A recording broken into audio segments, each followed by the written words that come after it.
let's walk together through the article related to Salesforce Apex best practices. So main idea around best practices is in the following. So best practices are recommended by Salesforce because Apex runs into multi-tenant environments and the Apex runtime engine strictly enforces several Salesforce government limits to ensure that runway Apex code does not monopolize shared resources. So the idea behind it is in the following. So Salesforce have their own, let's say, servers in different kind of locations. Per one server they have, like a couple of Salesforce org located. So when it will be situation when some Salesforce org, like trying to monopolize shared resources, right, then it will mean that, like other companies or other orgs will get, let's say, less number of resources, which is, like should not happen, right? And that's why Salesforce actually enforce these government limits. So there are, like a couple of techniques how we could actually on Apex code level avoid for us, like situation when we could actually hit those Apex limits or Salesforce limits. So first of them it's in the following. So anytime when we write in our code, we need to make sure that it's could actually work with more than one record, so that it should be scalable, right? And it should actually not position us into situation when we could hit government limits. So let's first of all, like take a look into our example and let's see what do we have here. So here we have a trigger which is working on the account object and it's working on the before insert, let's say, operation with database. So here what is happening, right, in that piece of code, we could see that code is working only for the first record of that specific trigger. But as we know, trigger working, like with more than one record, right? And more than one record could actually be executed and could exist in the trigger at the same point of time. So then, like for us, it will be better for us to actually work through the trigger new collection and using, that syntax for us in order to be able to handle collection of accounts, right? Like for example, each time when we are in the trigger, right, if we are using trigger new, so that's the way how we could actually, like iterate through each of the accounts, then verify them, by some condition, and then, for example, based on that list that we will organize or that we will collect as a, like result of execution of that logic, we will be able, to then run our business logic on top of it. So then we have this, like avoid SQL and DML inside of loops. So of course, if we have, like in the for loop, tons of DML or SQLs, right? So that means that we could go, like very quickly to that situation when we will hit government limits. And here you could see an example how, like it's done. Like for example, we have our for loop for all accounts in the trigger new collection, and then what we are doing is we are trying to get a contact from this account in for loop, right? And for solution of that, we could see that what is supposed to be done is we should move our SQL and DML out of loops, and if we need to query results, get all the records using a single query and iterate over the results. And if we need to update, batch up the data into a collection and invoke DML once for that collection after, like our for loop. And here we could see, for example, like putting a SQL query outside of the loop, you could see that, for example, we have this account map here.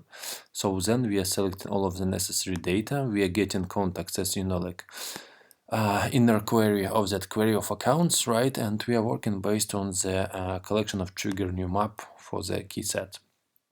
And then we are actually, like working with those records and doing wherever we need. Like next item, like which might be interesting for you guys, because, like if here we are trying to move our SQL out of the SQL loop, right? Next one is, like opposite, and let's see what is the real difference between them. So in the Salesforce, we have a governance limits. The SQL queries can return, let's say 50,000 of records. And if you are working on the large data sets that executes a heap size limits, the SQL query for loop must be used. So here we could see an example, right, how that SQL query for loop can be used. So here we have for, right, and then for each of the records, what we are doing, right, is we are actually trying to grab the data. So you see, let's say it's a little bit different what we just discussed as a part of, like previous point number 2, and the actual idea behind if like it's in the following. So that specific for loop helping us, SQL in a for loop, helping us to execute, like batches of our records, right, when they are returned as a result of that SQL query. And then it's helping us, like a lot to get the specific, let's say, data to still be processed through our, let's say, for loop, right? If in the previous example it will be not possible for us to handle, like such big amount of records, right, because of the heap size limit. But here with that approach, we could actually do it. So we will review it in as a part of one of our another videos, right, as it's mentioned here. So will be separate posts that we will review related to SQL best practices, because there will be discussed how like to optimize our query, how to avoid querying on formula fields, because each time it's need to recalculate it, what is like benefits of indexed fields, right, and how to avoid SQL injection and all this other stuff. They will be covered as a part of the separate article. Alright, so let me see if it's still related to that. Yeah, it looks like it's still related to this one. Optimize SQL queries to avoid timeout issues. So while querying unnecessary records and fields, the transaction will take additional time to retrieve that results from the SQL queries. It might lead to timeout issues. So with that, I definitely agree, because based on what I was able to see in the practice, sometimes I could see that some code really require to have only one field, but in the actual SQL query, there are, let's say, tons of fields, and there are not enough selectivity in the where condition, right? So what we need to do is we need to make sure that we only grabbing the right fields, right, and we are specifying only those conditions in their let's say closure, right, that we really need to include here. Sometimes these small mistakes leads to issues that can take much time and effort to debug and fix them. Agree? As an Apex code best practices in SQL queries, avoid querying columns that are not used in the code. For example, in a process, if they need is only last name of the contact, query last name. There is not needed to query all of other fields. Alright, similar queries requires number of records using right filters and joins to so unwanted records are not retrieved. Yeah, so with that I agree. And also when we're doing our SQL queries, right, if we expect that in some field we could potentially have some nulls, right, so we also need to consider that, because like when we are working based on some indexed fields, it's let's say we need to take care about it, right, and also to not get like additional records in the SQL result. So then we are going to the next point, and use of map of as object. So in a few cases we need to get the values of records from different as object based on the looped as object records. In that case we can use map of as object to get values and avoid SQL queries in a for loop. Alright, let's see what is inside of the specific topic. Use Apex collection to query data and store data in memory efficiently.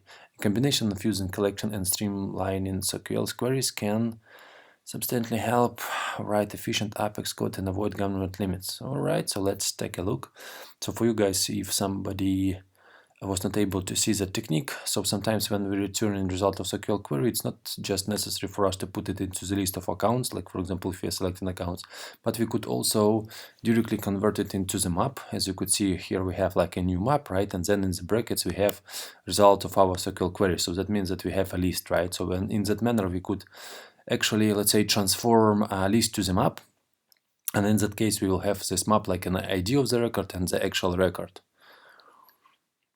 Okay, and then what's happening? Then for every contact, they're doing it like this, from this account keys and getting it. Alright, so I think it was mostly about this, like map and possibility to use that maps, and like by using this get function easily, like for the specific contact to get the related account. Okay, next one, it's use of the limits Apex methods. Yeah, so this one I think is interesting, right? Because in the Salesforce we have a class with name limits, right? And that means that like what we could do is in our code we could use system debugs as how it's described here, right? And we could use limits dot get queries, right, or some other like functions from these queries, like for example number of emails per day and all this stuff, and we could easily like check in which kind of like places of our code the specific limits becoming to grow, right? And it's actually helping us to debug, like where we have, let's say, bad places in our code, right? And where it will be better for us to actually do some kind of decisions. Like, for example, sometimes there might be situations like this. Now, using above limit method, we can check how many SQL queries we can issue in the current Apex code. Yeah, so we are checking for our limits, get limit queries against of the get queries, right? And if it's greater than 0, then we could execute our SQL query. If not, for us in order to not get an Apex exception, right,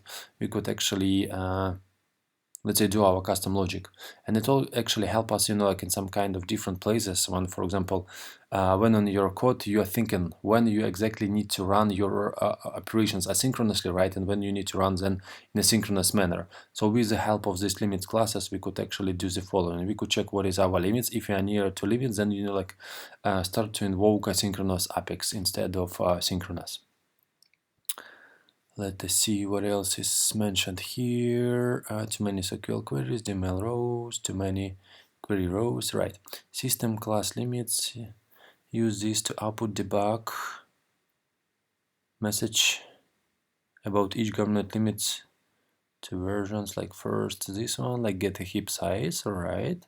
Second, contains the word limits, limit DML statements, return the total amount of the resources that is available for that context. Use in the Apex code directly throws the error message when we reaching the government limits. When an end user invokes Apex code that suppresses more than 50% of government limits, you can specify a user in the organization to receive an email notification of the event with additional details. Yeah, I agree with that. So if we are near with limits, right, and if, for example, at the beginning of our architecture we're thinking that everything will be okay, but we just specially put into the code this kind of, let's say, methods, so then like our special, let's say, resources checker, let's say, piece of code, right, will be able to take a look, right, if we are very close to the limit, right, because of the bigger amount of records that we're trying, like to update or something like this. Of course, if some like related person will be notified, maybe it will benefit us. Avoiding hard code IDs. So I think that that point should be understandable, because each ID like it's actually related to its own sandbox or production environment, and may, let's say, fail in another environments because that ID will not exist, like, for example, report ID, record ID, or wherever item, right? And in order to be able to like to get different kind of for example record type object records, right, or some another IDs. So the way how we could actually do it is we could use as it's mentioned here, schema methods, right? And based on it we could actually get information related to the specific record type. Like, for example, here what we are getting, it's we are calling like a schema, then we are calling a subject type for account, then we are getting record type info by name, then we are providing the name of record type, and then we are getting record type ID. So in that case, what it's allowing us to do, it's allowing us to like dynamically get the appropriate record type ID. For example, on the Apex code level, we are trying to create let's say new instance of our record, right? One maybe problem related to this, like if we have in use a lot of functionality which is using schema, right? Let's say it will take a good portion of operation time, right? And sometimes I was able to see in my past experience when there are, for example, were some pages and load time for those pages was very long, right? And when we started to analyze, like what is happening, what needs to be optimized, right? We find out that there was a lot of code which, like was working with a schema, right? And that's why it was, like necessary for us to actually do it in another way. Like, for example, we use a trigger, right? And the trigger we were able, like only like one time identify what is like related to record type, right? And then that information was always stored on the actual record. Like it's again very depend on what is like your requirements in your company, but at least like just for yourself to know that like working with schema, like it's taken a good time, like for that operation to be proceed. But in general, right, it's a good approach for you in order to be able to get record type IDs dynamically and not really hard code them on the code level like this. So let's see what is else mentioned in that article. Use of the custom setting or custom metadata to avoid hard coding IDs. For example, at times you need to handle login credentials in your code. To avoid this, in an Apex coding best practice to create a custom setting or custom metadata where you can store the credentials and configuration of values and retrieve these values dynamically inside of the Apex. So we see, like credentials, I'm not really sure that, like it's a good idea to store them in the custom setting or custom metadata, right? Because any kind of person who could read them could actually go and take a look what is inside. But I see, like what is the point that they try to cover it here? Like, for example, to not just store it on the code level, right? Just make it configurable at least, so it will give you some kind of benefits. All right, next one, it's use database methods while doing DML operations. So an Apex transaction represents a set of operations that are executed as a single unit. All DML operations in a transaction either complete successfully or if an error occurs in the operation, we could decide, like what should we do with that entire transaction? Should we, let's say, roll back it, or for example, commit just, like those successful records into the database, or should we, for example, be able to create some kind of save point, like if there will be any kind of rollback required, then to roll back to that specific point. So for all this kind of stuff, we have a possibility for us to use, let's say, database class. And database, let's say, save class is in the following, right? So when anytime we're doing, let's say, database dot, like insert database dot update or whatever, so what we could do, right, as you could see here, we could pass here two parameters. First of all, list of items, right, that we would like to proceed, right, and then, a specific parameter. So this second specific parameter is actually allowing us, to decide what should we do with all these, like records, if there will be at least one failure. And here, like you could see that code above, right? How we could actually handle, like with those kind of, like situations when some of the records will fail. But at least for you to understand, right, this parameter might be very helpful. Sometimes when you would like, for example, to insert 100 of accounts, right, and only one of them could not be inserted, but you still would like to proceed with 99, like of other records, so you will be able to do it like this. And also, as how it was mentioned here, right, you have a possibility to do rollbacks. So that means that, like even if you have all of the records, like absolutely insertable, right, and there are no failures, but what you would like to do is you just would like to return, for example, to UI, right, that, there are no, like validations issues if those records our customer will try to insert into the DB, right? So in that case, we could use that specific technique for us in order to be able to check it. So then how we are doing so? We are passing, like to our Apex a list of records that we need to insert, right? Then we are creating a save point. And then, like we're trying to perform DML operation. So if during the DML operation, then we are parsing save result, we were not able to see any kind of errors, or if we find out any kind of errors, we could store them in some list. Then we could do a rollback. So when we did a rollback, so that means that all these records will be actually not inserted into the DB, but we finally will have a list of validation errors. Let's say what should be corrected in this let's say records, right, for us in order to be able to save them. And then we could use that specific, like list of errors and show them, like on the UI, like for example, hey, it looked like, like you still not have completed all of the steps related to your records. Here, the following validations issues, please make sure that you correct them. And in that kind of manner, let's say we could have a situation when we could actually, with the help of Apex, to show, or with the help of the flow, right, to show for our customer, like all these issues that usually, like standard form showing up, right? But when you're working with a custom form, for you, in order to be able to organize kind of the similar logic, you could use that approach. So next point is related to exception handling in Apex code. So DML statement, return runtime exception if something goes wrong. And then we could use a try catch. So try catch will try to catch a specific exception, and then in the catch block we could actually do whatever we need for us in order to use, let's say, proper exception handling. So in terms of the proper exception handling, right, there might be different kind of techniques applied. So it might be usage of the specific error logger class, right, and then this error logger class will insert into the for example, log object, like any kind of issues, right? Or there might be, like sending of emails to some specific email address if some code is failed. So it's really depend on your organization, right? And who and when need to be notified. But at least, like if you have any kind of, let's say, error handling mechanism, right? It's definitely help to be in a better position than live without it. All right, write one trigger per object per event.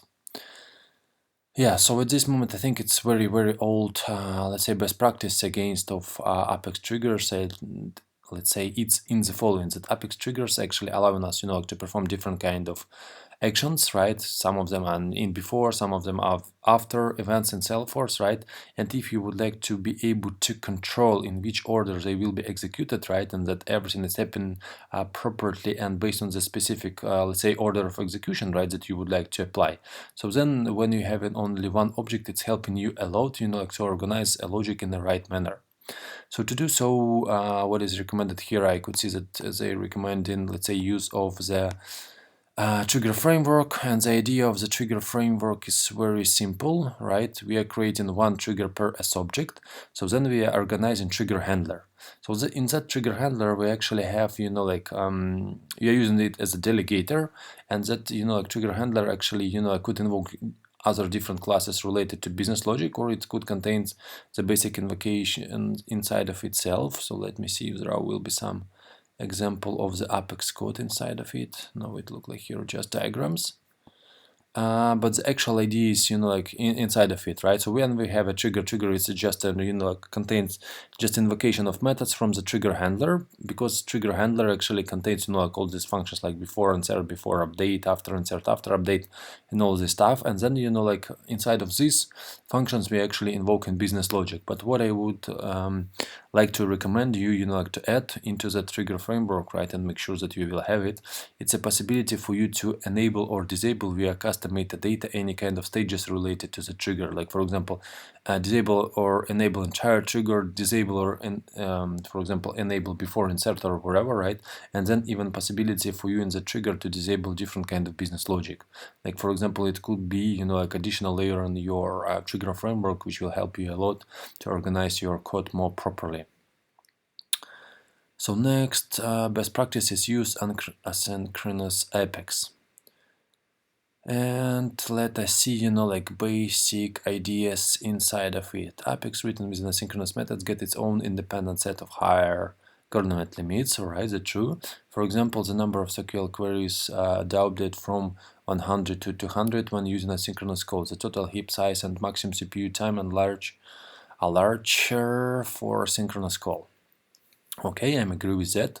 And here you could see the way how it's done. Like for example, we have a start, right, and then we could decide if we should get the results immediately or not, right, and then based on the decisions that we will have here, we could decide how to run that logic. Should it be synchronous process, right, and then using, for example, triggers, or should be a synchronous process? Then we could use a schedulable Apex, right, and use batch, queuable, future methods, and so on and so forth. And it's really depends on us how we would like to organize it. And just in terms of, like that specific point, not sometimes it's, like related to just immediate results or not. Sometimes when we, let's say, have operations, and sometimes when that operation could contain, let's say, for example, only 10 records, right, and it will not affect you in terms of, like, for example, how it will be better to explain. Let's imagine that you have some function, right? And that function working, let's say, pretty good with the number of records equal to 10, right, or less. And it's always good completed, like with a synchronous processing, right? But sometimes you could see that it's, for example, 11 records or more, or 1 million records or wherever, right? So that function is actually, like failing. So that's why you could have a specific, let's say, indicator here, for example, control it via custom metadata, right? What is the amount of record you still need to proceed as a synchronous, right? And starting from which amount of records you need to start and use a synchronous process. So, and that specific, let's say, decision point will help you, like to decide, like what exactly, like logic to execute. So that means that, like, it's not only, like in the immediate or not immediate results required, but it's also, like depend on your architecture that you're using on the project. So next topic is related to security and sharings. One of the Apex code best practices is developers must understand the code secure applications of the Salesforce platforms. All right, so with that I agree. And first point is enforcing object and official permissions in Apex. Apex does not enforce object level and field level permissions by default. Let's see how we could enforce CRUDs and fields level service. Sorry, field level sharings in Apex, right? So first of all, the way how we could do it, right, it's we could use our schema method. So when we're using our schema methods, it's we could check in terms of the actual object if it's, for example, writable, updatable, like, or something like this, right? And we could get the results of it, right, prior to our DML or SQL operations, like, for example, and then decide what we should do with that, right? If that object is not insertable by that specific user, then we could even not invoke that specific DML operation. So next one is with security enforced. It's a, let's say, keyword that we could actually add into the SQL query.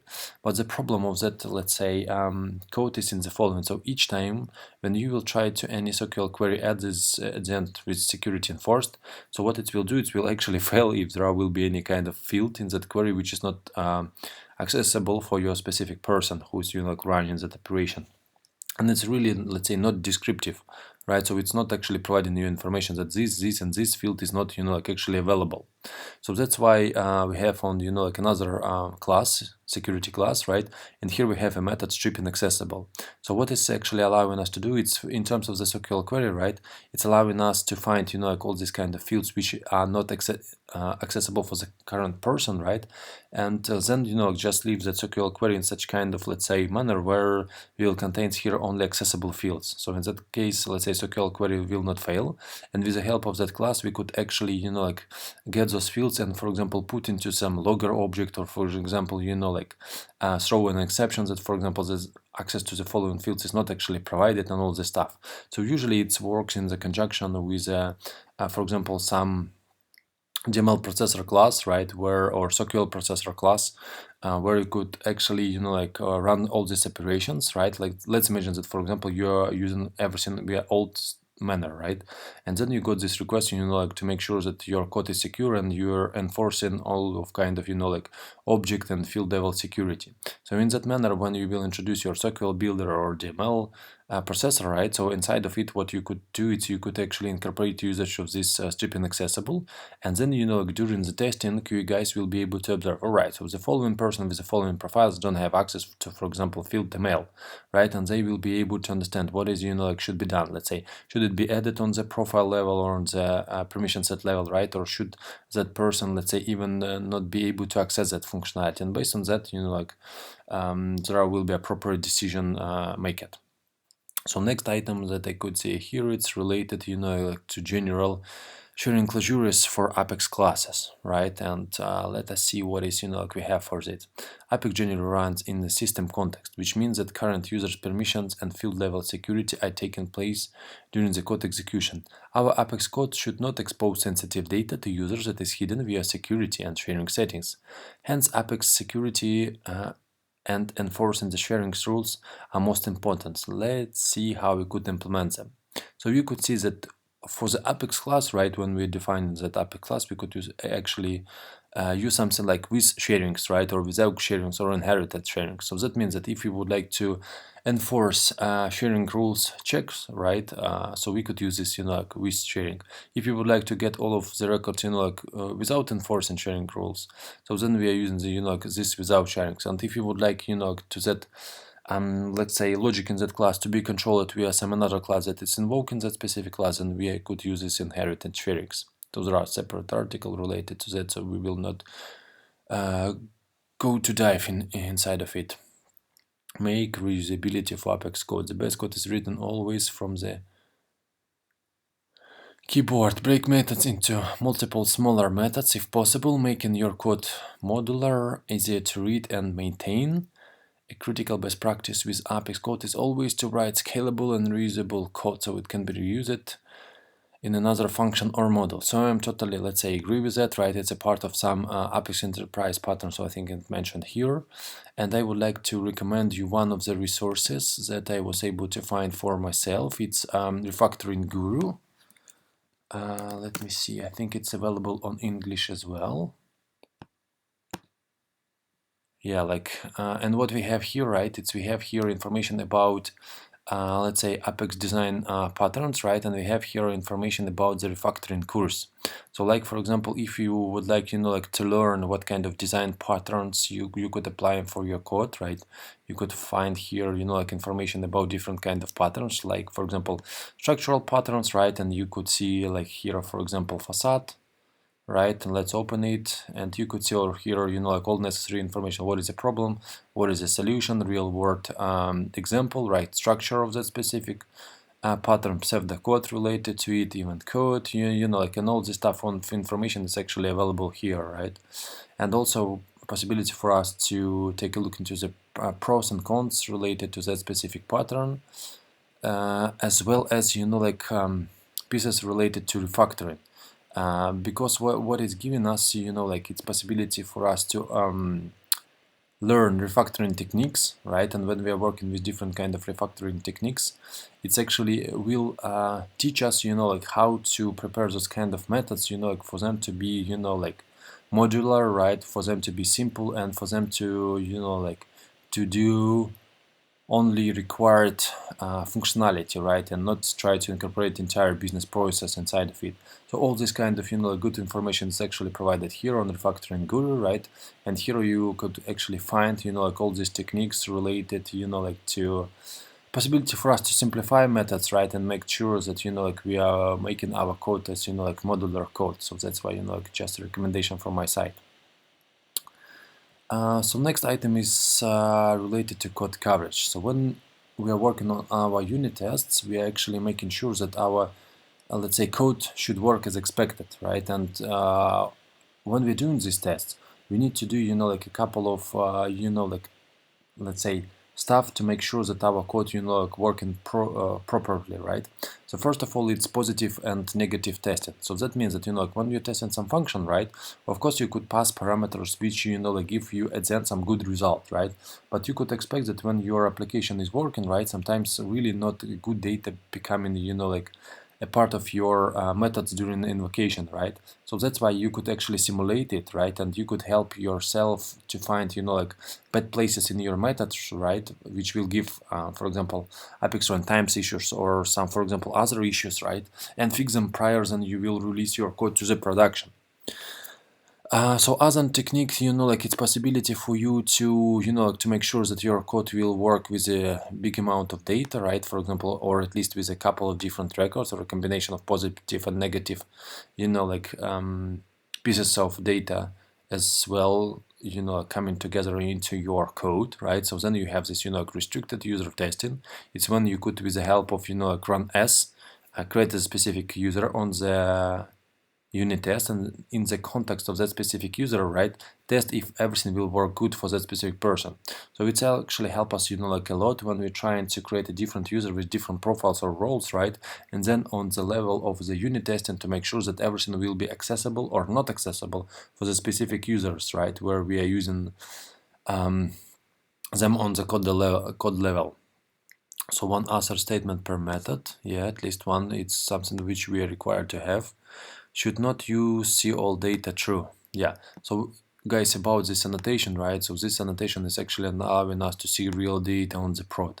And if, for example, in your dev environment you have the data, right? So in another environment you could not have it, or it could be set up differently. So that's why, as a part of the best practice, yes, we in general should not use this, see all data. So next, return early pattern. Return early is a way of writing function or method so that the expected positive result is returned at the end of the function and the result of the code terminates the execution. Like for example, when we are going into some specific condition, right, we are actually going and we are, after the stuff, we are returning.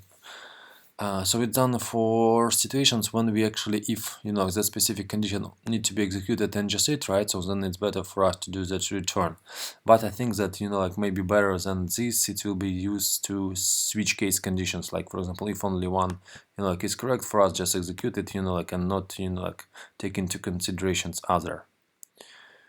Avoid nesting loops within loops. Nested loops should be avoided in Apex controllers because they may slow down the processing of the page or may hit the governance limits for the page. One easy way which gives some nice structure to the code is to make the inner loop into a separate function or minimize using the loops along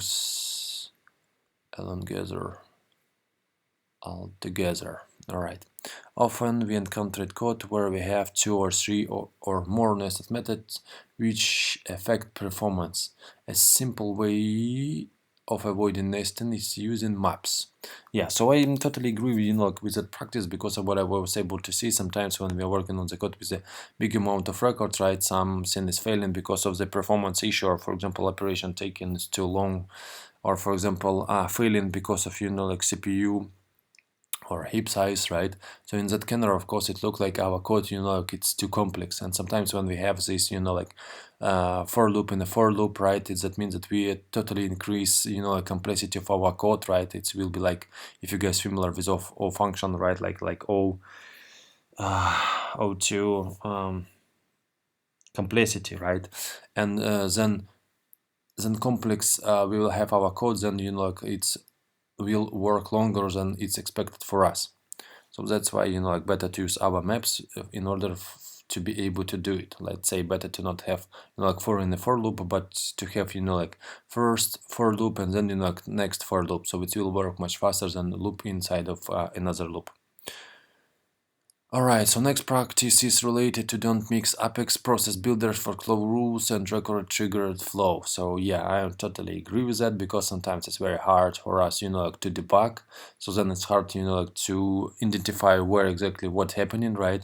So then we will need to, take a look a lot into the let's say order of execution to make sure that what is actually happening, at which stage, right? It will be hard for us, to debug, and there will be not expected results, right?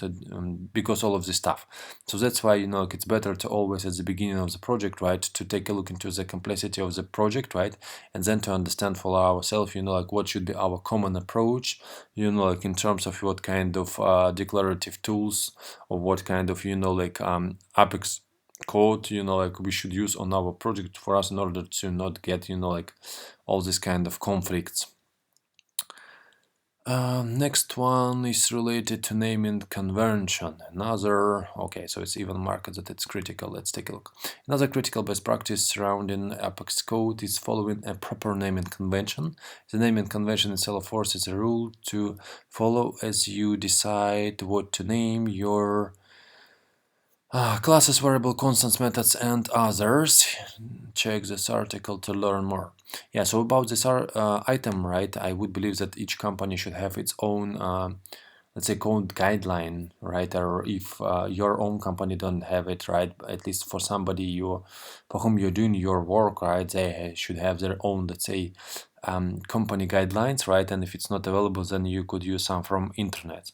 So basic idea, behind it, to make sure that all variables or constants, like methods and other stuff are, named accordingly to some specific conventions, that they're understandable, they, not very long, and, that any other developer who will pick up them, right, will be able to quickly understand, when he's looking into some piece of text, is it a method, is it as a class name, or what is, behind of him. Set up code review checklist and code review process. For EAT of the lifetime cost of piece of software goes to maintenance. To avoid future debts, we should follow the code review process in each project and should create a code review checklist for developers. Right, let's review what is inside of it.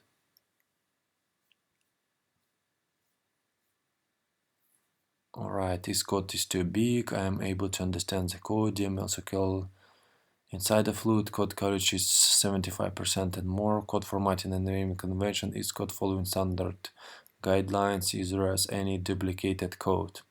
Yeah, so I think inside of it, what is like usually good to have on the project, right? It's to have a possibility for us to have some specific technical leader, and that technical leader will be able to take a look right into that code, and he will be able to understand, right? Like for example, if we are following solid principles, right? If we could, for example, see that it's like applied into that specific code. If we are, for example, using our Apex, right? We are making sure that like our SQL injections will not be like possible in terms of our code. So also here are different kind of other techniques, right? And that person who is doing code review should be expert in the area, right? And that person should be able to understand, right? Like in terms of like entire different kind of like issues where we are, what we have, right? And is that code optimal or not? If there will be some situations when that person will be able to see that some code is not optimal, right? Or there are some security like bad places in terms of security, right? Some Apex patterns is not like in use, or for example some code which is like created in that class is actually a copy of some another code, right?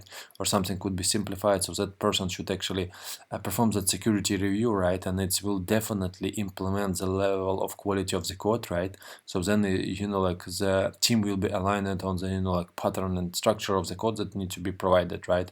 And the technical person who is the leader of the project definitely know how the project behave, and he will be able like to upfront see like problems. Like for example, if everything is used here, it's for example flows, and somebody introduced, let's say, workflow rules of, for example, Apex, right? So then that person will be able like to highlight that specific topic to that specific person. Alright, so next item is related to Apex performance, how to measure to the performance of your code, understand where the time is being used within a transaction, as well as actions to take for that. Query only required fields. So about the SQL queries, I think we already were able to cover this a little bit, right? In terms of that we should not grab not necessary data, right? And we should get only necessary amount of data, retrieve only relevant data rows, remove debug statements from the code once testing is done. Yeah, it's because it's also like have influence on the performance, and each time when we are pushing our code into the production, it will be good to remove debug statements, unless like if you would like to have some specific mechanism, like for example some different debug statements on your code level, right? And for example around them you could have your, for example, custom setting which will check if debug mode is enabled or something like this. But about the performance, we have, let's say, a separate article available here. So let's say we were able to take a look some very basic best practices in terms of the Apex, right? I could not see here like items related to the way how we should structure our code, possibility for us to use interfaces, like and other stuff, right? But at least some basic methods I actually covered, like for example possibility to bulkify the code, avoid SQL and DMLs, right, inside of the query loops, optimization of queries, usage of map, usage of limits class, avoiding hard coding IDs, database methods, exception handling, one trigger per object, where to use asynchronous Apex, security and sharings. Like all these items that we have here, right, are actually related to the, let's say, very basics, right, which every developer who is working with Apex should actually understand and know, right, and actually use in everyday coding. So at this moment, in terms of Apex best practices for let's say beginners, right, or in terms of the basics, I think we are done as a part of that article review. Thank you guys for the attention.